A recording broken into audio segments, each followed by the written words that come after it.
Hello everyone. मैले चाहिँ आज चटपट बनाउन आएको। चटपटमा चाहिँ मैले तपाईँलाई सुरु गर्नुभन्दा अगाडि चाहिँ मैले पहिल्यै एउटा वाइवाई नुडल्स प्याज र चिउरा हालिसकेँ। त्यसपछि मैले काटेको काँक्रो हाल्दैछु। मसँग धेरै सामान छैन, त्यही भएर मैले जे छ त्यो मात्रै बनाउन आएको छु। त्यस्तै गरी मैले काँचो टमाटर हालेको छु। मलाई चाहिँ काँचो टमाटर मनपर्छ, त्यही भएर मैले काँचो टमाटर हाल्दैछु। त्यस्तै थोरै बिटनुन पनि राख्ने गरिरहेको छु।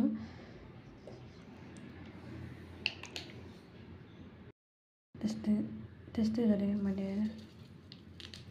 चाउचाउको मसलाहरू सबै राख्न गइरहेको छु।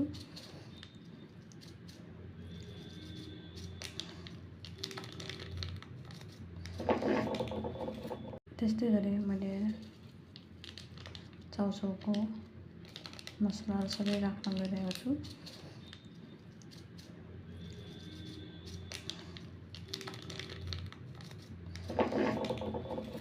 त्यस्तै थोरै मैले काँटी पनि राख्न गइरहेको छु।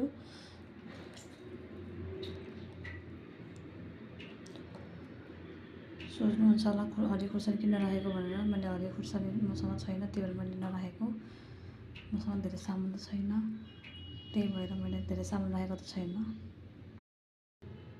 त्यसै गरी मैले थोरै ओलिभको तेल पनि राख्न गइरहेको छु।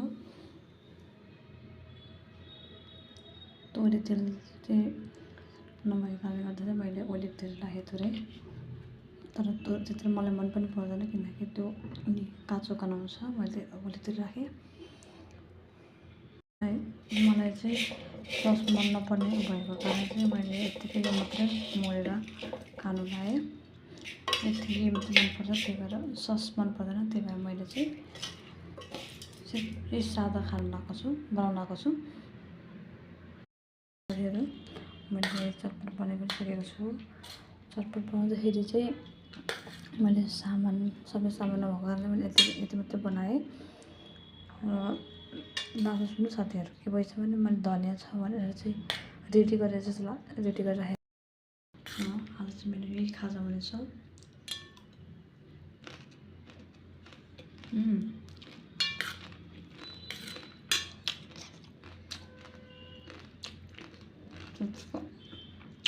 मात्रै सदाएको छ।